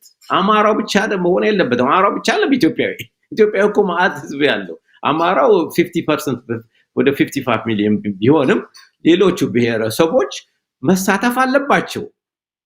ኦልሶ ምልክ የኢትዮጵያዊ አማራው ለዚች ሀገር ላደረገው አስተዋጽኦ ሂጅ ነው፣ ትልቅ ነው። በጣም ትልቅ ስራ ነው የሰራው አማራ ብሔረሰብ ብዙ። ግን በአሁኑ ሰዓት እየተደበደበ ዲስሎኬት የተደረገ እየተደበደበ በድሮን የተመታ ያለው ብሔረሰብ አማራው ነው በአሁኑ ሰዓት። ስለዚህ መደረግ ያለበት ሁሉም ብሔረሰብ ተባብሮ አንድ ላይ ይሄ ድርጊት እንዳይሆን ከዚህ በኋላ እንዳይደረግ እንዳይፈጸም የማስቆም ችሎታ አለን በመተባበርና መግፋት። ይሄ 50 ስቴት ስትራቴጂ ራሱ በጣም ሂውጅ የሆነ እንትን ነው፣ ፕሮጀክት ነው፣ ለወደፊት የሚጠቅም ነው ለሁሉ ኢትዮጵያዊ ነው ጦሊ ለአማራም ብቻ ሳይሆን ሁሉ ኢትዮጵያዊ። ስለዚህ ሌላው ብሔረሰብ ተባብሮ ይሄን ነገር መስራት ይኖርበታል። ከኮንግረስማን ከሴናተሮች ጋር መገናኘትና ይህን ነገር በመግለጽ ድርጊቱ ምን እንደሆነ ኢትዮጵያ ውስጥ የሚደረገውን ድርጊት በቴዲ በኩል የሚደረገውን በአሁኑ ሰዓት እንግልት የሚደረገውን በኦርቶዶክስ ክርስቲያን ላይ ያለውን ግፊት human right violationን ኮት በማድረግ ለምሳሌ አምነስቲ ኢንተርናሽናል የጻፈዋል human rights watch የጻፈዋል እሱን ኮት እያደረገ ማስረዳት ነው ለኮንግረስማንና ለሴናተሮች በደብዳቤው ላይ የተጻፈው ተዘጋጃለ እሱን በመመልከት ይዞትን ማለት ነው። እና ስለዚህ በጣም ሁሉ ብሔረሰብ አንድ ላይ ኮንሰርትድ ኤፈርት ተባብሮ ይሄንን ጉዳይ ማስፈጸም ያለበት፣ አለበለዚያ የትም ልንሄድ አንችልም። ኢትዮጵያኖች መተባበር ይኖርብናል። ምናልባት አቶ መስፍን ይህንን ጉዳይ ይህንን የ50 ስቴት ስትራቴጂን እርስዎ አሁን እየመሩ ያሉት የኢትዮጵያን አሜሪካን ሲቪክ ኦርጋናይዜሽን ነው ወይስ ከሌሎች ጋር ኮላቦሬት አድርጋችሁ ነው ስራዎችን እየሰራችሁ የምትገኙት? ቅድም ደግሞ የተጻፈ ደብዳቤ አለ ብለውኝ ነው። ምንድነው ያ የተጻፈው ደብዳቤ? ያ ደብዳቤው እንግዲህ የሚለው ለኮንግረስማን ሴናተሮች እንዴት አድርገው ኢትዮጵያኖች አድገው በደንብ ክራፍትድ የሆነ ደብዳቤ ነው። በዛን ደብዳቤ ተከትለው ያ ደብዳቤ እንደሚጠቅሰው ቅድም እንዳልክ ነው የበድሮን የአማራ ህዝብ እንደሚጨፈጨፍ፣ ሌላው ኢትዮጵያዊ ዲስሎኬትድ እና ቤተሰቡ ንብረቱ እንትን ያለ ይጠቅሳል ደብዳቤው ላይ ዘላ ስለ ያንን ተስተካክሎ የተጻፈውን ደብዳቤ ኮፒ ያደረጉ አታች አድርገው ለሚመለከቱት ሴናተሮችና ኮንግረስማኖች ይላኩ ነው የሚሉኝ እንጂ ሌላ የሚጽፉት ነገር ነው። ልክ ነው። አዎ ያ የተጻፈ እሱን ራሱን በራሳቸው በኩል ጽፎ በራሳቸው ስምና አድራሻ ቴሌፎን ነምበሩን ጨምሮ መላክ ነው ለኮንግረስማን ለሴናተሮች። በጣም ጠቃሚ ጉዳይ ስለሆነ ህዝቡ በሙሉ እዚህ ያለው አካባቢ መተባበር ነው። ለምሳሌ ዋሽንግተን እና አካባቢ ለምሳሌ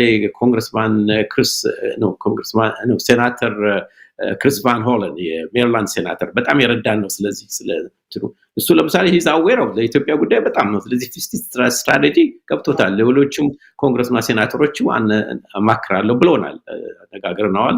በጣም ጥሩ ደጋፊያችን ነው። ሜሪላንድ ነው የምኖረው፣ እኔም የሜሪላንድ ሴናተር ነው ክሪስ ቫን ሆለን። በጣም ጥሩ ሴናተር ነው፣ ደጋፊ ሴናተር ነው። በቨርጂኒያ ውስጥም እንደዚሁ አለ እና ይህን ሁሉ ተከትሎ በጣም አስፈላጊ ስለሆነ በርትተን መስራት ያስፈልገናል። አሁን በጣም ገብጋቢ ከተደረጉት እንቅስቃሴዎች እንደው በየትኛው ስቴት ላይ ነው ደህና ስራ ተሰርቷል የሚባለው? ያገኛችሁት ግብረ መልስ ከየት አካባቢ ነው? ሜሪላንድ አንድ፣ ቨርጂኒያም አለ፣ ሲያትል፣ ዋሽንግተን፣ አትላንታ፣ ቺካጎ፣ ኮሎራዶ እንደዚሁም ሌሎችም ስቴቶች አሉ። ሜንሽን አላረኳቸው እዚህ ላይ። ይህን በተመለከተ ምንድን ነው ያለውት መልእክት? ምናልባት ከአሁን በኋላ ይህንን የዘውዱ ሾው ሚዲያ ለሚከታተሉ በዚሁ በአሜሪካ የሚገኙ ኢትዮጵያና ትውልደ ኢትዮጵያኖች ዲያስፖራ ምን ማድረግ ይገባዋል? እስቲ እንደው ጠቅላላ አድርገው ቢገልጹ። ከአሁን በኋላ በምን እንዴት ሊያገኙ እንደሚችሉ ራሱ ጽሁፉን እርሱ አሁን ያሉትን እንዴት ሊያገኙ እንደሚችሉ ከዛ በኋላ ምን ማድረግ እንዳለባቸው ጠቅላላ አድርገው ቢያስረዱኝ። አንደኛ ይሄ ጽሁፍ በየፌስቡኩ ላይ እና ፖስት ሆኗል። በኢትዮጵያ ሚዲያዎች ላይ ፖስት ሆኗል። ግን እንደገና ፖስት ልናደርገው እንችላለን ደብዳቤውን። ይሄ ጠቃሚ ነው፣ በጣም ጠቃሚ ነው። እንደው እውነቱን ለመናገር እዚህ አሜሪካን ሀገር ያሉት አሁን ብቻ ሳይቀር ለኢሮፕ ውስጥ ላሉት ኢትዮጵያኖች በሙሉ አውስትራሊያ ድረስ ላሉ፣ እስራኤል ውስጥም ላሉ ኢትዮጵያኖች ባይዘው ከእስራኤል ኢትዮጵያኖች ጋራ ግንኙነት አለን።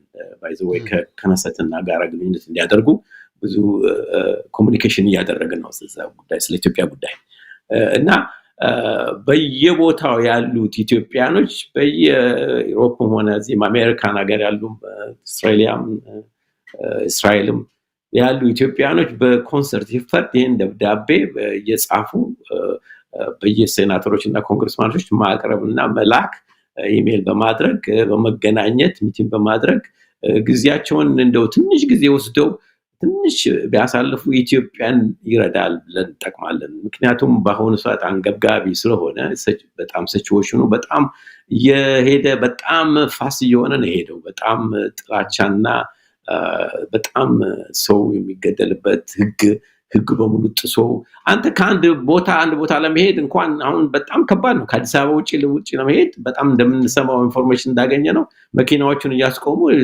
ያልታወቁ እንትኖች እየዘረፉ ህዝቡን እያንገላቱ ህዝቡን እያስፈራሩ ያለበት ጊዜ ነው። በጣም የህግ ስነ ስርዓት በጣም ጎሏል እውነቱን ለመናገር። ስለዚህ ይሄንን እየተመለከትን ይሄን እየሰማን ለነዛ ድምጽ ለሌላቸው ሰዎች ድምጽ መሆን ነው። ለምሳሌ አሁን እንትን ውስጥ ያሉት እስር ቤት ያሉት ኢትዮጵያውያኖች አሁን ምክንያት ዝም ብሎ ቴሮሪዝም ብለው ያሰሯቸው ኢትዮጵያውያኖች ለነሱም ድምጽ መስጠት ያስፈልጋል። በጣም ጆርናሊስቶች አሉ እዛ ጎበዝ ጆርናሊስቶች አሉ፣ ጸሐፊዎች ክርስቲያን ታደለ፣ ብርሃነ ባዩ ምናምን ብዙዎቹ ወይዘሮ መሰረት ብዙዎቹ ተንገላተዋል እዛ እስር ቤት ውስጥ። እነሱንም ማስተዋወስ ያስፈልጋል፣ እነሱንም ሜንሽን ያስፈልጋል በጽሁፋችን ላይ።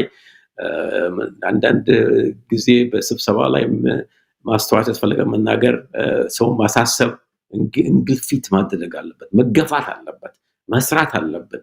የስራ ሰዓት ነው አሁን። እስቲ አሁን እንዳልኩት የድምጽ የሌላቸው ድምጽ እንሁን፣ አስፈላጊ ነው በአሁን ሰዓት። በተለይ ቴዲ አሁን ባለበት ስነ ስርዓት በጣም ከባድ ስነ ስርዓት ላይ በጣም መጥፎ ስራ ላይ ነው ያለው። እሱን መደገፍና እሱ አንድ ነገር እንዳይሆን ተጣጥረን አንድ ነገር መደረግ አለበት። ኮንግረስመንና ሴናተሮቹ በዚህ እንደው ኢንተርፌር አድርገው አንድ አይነት እንትን መምጣት አለበት። በእንደዚህ መቀጠል ያለበትም የኢትዮጵያ ሲቹዌሽን በጣም የገፋ ነው ሄደው በጣም ከልብ አመሰግናለሁ። እንግዲህ ብዙ ሀሳቦችን ለማካፈል ሞክረዋል። እየተደረገ ያለው ጥረትንም ጠቁመውናል።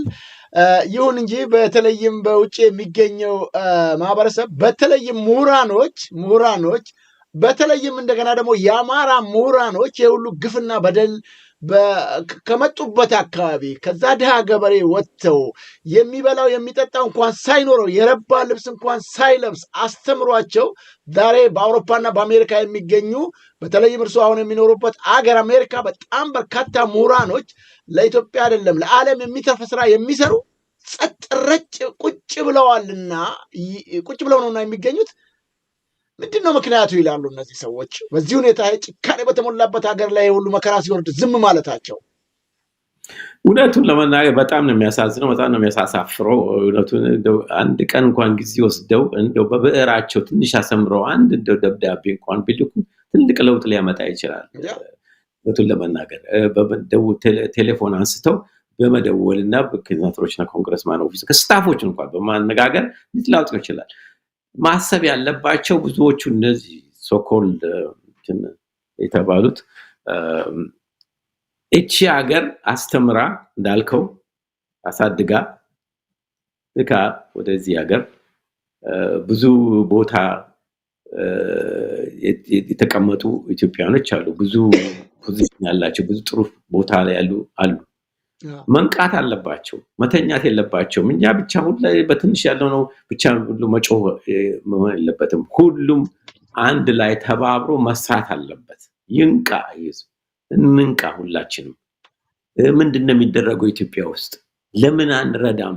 ሀገራችንን መርዳት ይኖርብናል። ሀገር እኮ ያለችበት ሁኔታ ትክክል አይደለም። ህግ አልተከበረም። ሰው እየተገደለ ነው። በተለይ በአማራ ላይ የሚደረገው እንግልት መቆም አለበት። ይህንን ማሰብ አለባቸው በጭንቅላታቸው ላይ እና መግፋት አለባቸው። አንድ ላይ መተባበር አለባቸው። አንድ ላይ መስራት ይኖርባቸዋል። መንቃት አለባቸው። መተባበር አለባቸው ነው የምለው። በጣም አመሰግናለሁ አቶ መስፍን መኮንን። እንግዲህ ቃለ ምልልሳችንን እዚህ ላይ እንቋጫለን። ምናልባት እርስዎ ተጨማሪ ሀሳብ አለኝ ይህን ጉዳይ ብነግር ይህን ጉዳይ ብገልጽ የሚሉት ነገር ካለ መስመሩን ለእርስዎ እለቃለሁኝ። የመጨረሻ አስተያየቶን እንስማ። በጣም አመሰግናለሁ ዘውዱ። የምታደርገው ፕሮግራም በጣም ቀጥልበት። በጣም ትልቅ ስራ እየሰራ ነው። በጣም እናመሰግናለን። ኢትዮጵያኖችን በጣም ያመሰግነዋል የምትሰራው ስራ። እኛ እንግዲህ ሁላችንም ኢትዮጵያኖች መተባበር አለብን። ይሄ ስራ በአንድ ሰው፣ በሁለት ሰው፣ በሶስት ሰው፣ በ10 ሰው የሚሆን ስራ አይደለም። ከባድ በዚህ ኢትዮጵያ ላይ የሚያንጀበጅበው በአማራው ላይ በተለይ በኦርቶዶክስ ብቻ ላይ የሚያንጀበጅበው እነ ቴዲ ላይ ያንጀበጅበው ከባድ ነገር ነው በመስራት ያለው። ይሄን ነገር ለመስራት ሁላችንም ኦርጋናይዝድ በሆነ መንገድ ኢትዮጵያ ውስጥም ያለ ነው እዚህም ያለ ነው ተባብረን በአንድ ላይ ይሄን ግፊት በአንድ ላይ ሆነን ተባብረን እንዲስተካከልና በአንድ ትክክል መንገድ እንዲሄድ ማድረግ ያለብን እኛ ኢትዮጵያኖች ነን። ማንም ሰው ይረዳችንም እኛ ካልተናገረን ካልገፋን ሴናተሮችን ኮንግረስማኖችን ፕሬሸር አድርገን ይሄን አድርጉ ይሄ መደረግ አለበት ይሄ ጥፋት አለ በማስረዳት የሚደረገውን ስራ በኢትዮጵያ ውስጥ ያለውን ግፊት በማስረዳት አንድ ላይ ሆነን ካልሰራን አንድ አይነት ለውጥ ሊመጣ አይችልም። አሁን ይሄ ምርጫ የሚባለው ይሄ ዝም ብሎ ነው፣ ሻም የሆነ ነገር ነው። ምንም ሊሰራ አይችልም። ነፃነት በሌለበት የህዝቡ ግድፊትና የህዝቡ በእስር ቤትና ህዝቡ የኦፖዚሽኖቹም ነን ኮምፕሊትሊ የሌለም ነው ፖዚሽን ተቃራኒ ኦፖዚሽን አለም ልትላችልም ኢትዮጵያ በአሁኑ ሰዓት ማን ሊወዳደር ቢወዳደርም ያ ምንም ፖዚሽን የለውም። ምንም አለ ፍሪ ፕሬስ እና አለ ፍሪደም ኦፍ ኤክስፕሬሽን ምንም አይነት ስራ እና ምንም አይነት ኤሌክሽን ሊኖር አይችልም በዛ ሀገር ውስጥ። ስለዚህ እኛ አሁን ለዚች ሀገር ተባብረን አንድ ነገር ማድረግ ይኖርብናል። ይሄ ነገር ምንድነው? ኮንግረስና ከሴናተሮች ጋር በመገናኘትና እኛ ኢትዮጵያኖች አንድ ላይ በኮንሰርት ሪፈር ኦርጋናይዝ ሆነን ኢትዮጵያን ሀገር ከዚህ ካለችበት እንትን ውስጥ ማውጣት ተባብረን መስራት ይኖርብናል። ምክንያቱም አሁን ያሁኑ የመጣው ማዕበል በጣም ከባድ ነው። ብሊቭ ሚ ከባድ ነው። እየቀጠለ ነው የሚሄደው። አንድ ነገር ካልተደረገ በጣም አስጠያፊ ሁኔታ ላይ ነው ያለው። ከልብ አመሰግናለሁ አቶ መስፍን መኮንን የኢትዮጵያ አሜሪካን ሲቪክ ኦርጋናይዜሽን ፕሬዚዳንት፣ ስለ ጊዜው ጭምር ከልብ አመሰግናለሁ። እግዚአብሔር ይስጥልኝ። በጣም አመሰግናለሁ ዘውዱ። ባርታልን። በጣም እናመሰግናለን። ቀጥለን በዚሁ እንበርታ፣ እንተባበር፣ እንስራ አንድ ላይ። አመሰግናለሁ። ክቡራን ተመልካች አድማጮቻችን ከእንግዳችን አቶ መስፍን መኮንን ጋር ያደረግነው ሰፋ ያለ ውይይት ይህንን ይመስላል። በተለይም በኢትዮጵያ ወቅታዊ ጉዳዮች እና እንደዚሁም በቴዲ አፍሮ ጉዳይ ላይ በተመለከተ ከአሜሪካ ስቴት ዲፓርትመንት ጉዳይ ከሚመለከታቸው አካላት ጋር ጭምር በአካል ተገኝተው ያሉትን ጉዳይ በማሳወቅ ትልቅ ስራ የሰሩ ኢትዮጵያዊ ናቸው። ቀደም ሲል ለመግለጽ እንደሞከርኩትም ከ7-8 ያላነሱ የአሜሪካን ፕሬዝዳንቶችን በስራቸው አጋጣሚ አግኝተው በኢትዮጵያ ጉዳይ ላይ የተወሰነ ሀሳብ ያካፈሉ የናሽናል ፕሬስ ክለብ ማናጀር እንደዚሁም ደግሞ የዋሽንግተን አፕዴት ኦተር ናቸው ወይም ደግሞ ደራሲ በመሆን እያገለገሉ የሚገኙ ናቸው። ይሄ ደግሞ የዚህ የዋሽንግተን አፕዴት እንደሚታወቀው በጣም ትላልቅ የአሜሪካን ባለስልጣናቶች የሚያነቡት ትልቅ ጽሁፎችን የሚቀርቡበትም እንትን ነው ድርጅት ነው። ስለዚህ በዚህ ላይ ደግሞ እሳቸውም የበኩላቸውን ጥረት በማድረግ በተለይም የኢትዮጵያን ጉዳይ በየቀኑ እየዘገቡ ለነዚሁ አሜሪካ ከፍተኛ ባለስልጣናት እንዲያገኙት እንዲያነቡት በማድረግ በኩል እየሰሩ ያለው ነገር እጅግ የሚያበረታታ ነው። እንደዚሁም የኢትዮጵያን አሜሪካን ሲቪክ ኦርጋናይዜሽን ከ15 ያላነሱ ማህበራትን በጋራ አንድ ላይ ሆነው የነዛንም በመምራት በኩል የበኩላቸውን ጥረት እያደረጉ ነው ያለው። ምንድን ነው ይሄ ሁሉ ኃላፊነት ላይ ሰዎች የሚቀመጡት ከጀርባው ጥቅም ስላለው አይደለም፣ የሀገር ጉዳይ ስለሚያንገበግብ ነው። እንግዲህ ከ50 ዓመታት በላይ በአሜሪካ የኖሩ የራሳቸው ስራ ቢኖራቸውም በኃላፊነት ብዙ ቦታም ቢያገለግሉም ግን በተጓዳኝ የሀገራቸው ጉዳይ ስለሚያንገበግባቸው ቅድምም ለመግለጽ እንደሞከርኩት ከ20 ዓመታት በላይ እየታገሉ ነው የሚገኙት። ብዙዎቻችን ተኝተን ቁጭ ብለን ብዙ ጊዜ እንደምናገረው እንደ አሳማና እንደ መጋዣ እየበላን የምንተኛ ሰዎች አለን። በተለይም ኢትዮጵያኖች ከሌ የምንለው ነገር የለም። ምሁራኖች ቅድም እንደገለጹት አቶ መስፍን ቢያንስ ከአንድ ቦታ እኮ ተነስቶ አንዳንዶቹ ያው ቤቴ ንብረቴ ቤተሰቦች ምናምን ያላሉ እዚህ በዘውዱ ሾው ሚዲያም ስናቀርባቸው ለቃለ ምልልስ ስንጠይቃቸው ብዙዎቹ ፈቃደኛ አይሆንም። ግን እዛ ቁጭ ብለው ለአንዱ የአሜሪካን ሴኔተር ወይም ኮንግረስማን ደውለው እንዲህ ነው ብሎ እንኳን መናገር የማይፈልገዋል። ግን ሀገረ ኢትዮጵያ ይላሉ ወይም ሲሞቱ ሬሳቸው እንዲሄድ ይፈልጋሉ። ይሄ በጣም በጣም ነውር የተሞላበት ነው። አይምሮ የሚባል ነገር እግዚአብሔር የፈጠረልን ከእንስሳቶች የተለየንበት ትልቁ ነገር ያ ነው። አይምሮአችንስ ምን ይለናል? ሰው ምን ይለናል አይደለም፣ እግዚአብሔር ራሱ ምን ይለናል? አይምሮአችንስ አይታዘበንም? ስለዚህ በተቻለ መጠን መስራት አለባችሁ። የዚህ የ50 ስቴት ስትራቴጂ የተባለውንም ጉዳይ በተመለከተ በዚሁ በሰሜን አሜሪካ የምትገኙ ኢትዮጵያኖች በተቻለ መጠን ይህንን ዓላማ ተከትላችሁ አስፈላጊውን መረጃ በመስጠት በኩል እንደተባለው ደብዳቤ ነው። ያ ደብዳቤ ምናልባት የምትፈልጉም ካላችሁ ልትጠይቁ ትችላላችሁ፣ እንሰጣችኋለን። ምንም የምትጽፉት ነገር የለም። የሴኔተራችሁን የኮንግረስማናችሁን ስም ትጽፋላችሁ፣ አድራሻችሁን ትጽፋላችሁ። ዳሴት ኢሜል ማድረግ ነው። ከዛ ውጭ የምትሰሩት ምንም ነገር የለም። ስለዚህ ያንንም መረጃ የምትፈልጉ ካላችሁ በእኔ በኩል ብትጠይቁ ሊሰጣችሁ ይችላለሁ። በተጨማሪም በዚሁ በራሳቸው የኢትዮጵያን አሜሪካን ሲቪክ ሶሳይቲ ኦርጋናይዜሽን ዌብሳይታቸው ላይ ዩቲዩብ ቻናላቸው ይቅርታ የፌስቡክ ገጾቻቸው በሌላም ሶሻል ሚዲያዎች ላይ አለ። ምናልባት ማግኘት እድሉን ካላገኛችሁ ግን ወደ ዘውዱ ሾው ሚዲያ ብቅ በሉ፣ መረጃውን ልንሰጣችሁ እንችላለን። በዛ መልኩ መስራት አለብን። ሁላችንም የበኩላችንን ስራ ከሰራን ነው አገር ሊቀየር ሊለወጥ የሚችለው። ካልሆነ አብይ አህመድ በምንም ተአምር ሊነቃነቅ አይችልም። ዞሮ ዞሮ አሁን እንደምታዩት ርዕሴንም አብይ አህመድ የመሞቻው ጊዜ ተቃርቧል። ይሄ ደግሞ ስራ በመስራት ነው ማፋጠን ያለብን። የመሞቻ ጊዜው ማለትም ከስልጣንና ከኃላፊነቱ ወርዶ ለህግ የሚቀርብበትን ነገር ለመስራት ማፋጠን ያለብን እኛ ነን። በእርግጥ ደርሷል፣ ግን መፋጠን አለበት። ቶሎ አክሽን መወሰድ አለበት። በጋራ መስራት ይጠበቅብናል። የዚህ ጎዛ የዚህ ሃይማኖት የዚህ ምናምን ይባላል። እንደ ኢትዮጵያ ነው መቆም ያለብን፣ እንደ አንድ ሀገር ልጆች። በውጭም በሀገርም የምንገኘው ተባብረን መስራት አለብን።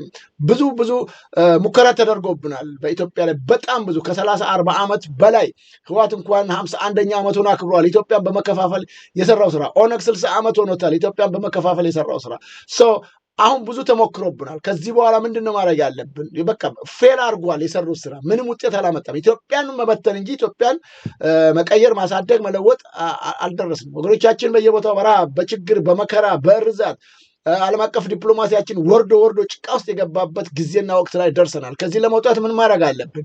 በቃ በጋራ መስራት ነው የሚጠበቅብን። በዘር ቋት ውስጥ ገብተን በሃይማኖት ተከፋፍለን ያገኘነው ውጤት የለም። 30-40 ዓመት አየነው። ሶሃድ አሁን ያለን አማራጭ በጋራ መሆን ነው እንደ ቀድሟችንና እዚህ ላይ አተኩረን መስራት ይጠበቅብናል ነው የምለው። ክቡራን ተመልካች አድማጮቻችን እንግዲህ ለዛሬ ከእንግዳችን አቶ መስፍን መኮንን ጋር ያደረግነው ቃለ ምልልስ በዚህ ተቋጭቷል። በሌላ ጊዜ ደግሞ እንደዚሁም በሌሎች ጉዳዮች ሌሎች እንግዶችን ይዤ መጥቼ ከእናንተ ጋር እስከምንገናኝ ለዛሬ በዚህ ቋጨን። ይህን ታዲያ ዝግጅት በተቻለ መጠን ከመውጣታችሁ አስቀድሞ ሼርና ላይክ እያረጋችሁት እንድትወጡ፣ አዳዲስ ተመልካች አድማጮቻችንም እንደዛው ሰብስክራይብ እያረጋችሁ ወዳጅ ቤተሰቦቻችን እንድትሆኑ እንጋብዛችኋለን። የዘውዱ ሾው ሚዲያ እንደነዚህ አይነት ትላልቅ እውቀትም ልምድም ያላቸውን ሰዎች እየጋበዘ ለእናንተ መረጃ እንድታገኙ የሚያደርግበት ነውና ሰብስክራይብ አድርጋችሁ እናንተም ያለምንም ገደብ ሀሳባችሁን፣ እውቀታችሁን፣ ልምዳችሁን የምታካፍሉበትን የዘውዱ ሾው ሚዲያ ሰብስክራይብ አድርጉ፣ አባሉን፣ ቤተሰቡን። እሱን ነው የምለው። በጣም አመሰግናለሁ ተመልካች አድማጮቻችን። በሌላ ጊዜ በሌላ እንግዳ እስከምንገናኝ ጤና ይስጥልኝ እያልኩ የምሰናበታችሁ ይህን ዝግጅት በማቅረብ እስካሁን ከእናንተ ጋር ቆይታ ያደረግኩት እኔ ዘውዱ መንግስቴ ነበርኩኝ። ይስጥልኝ።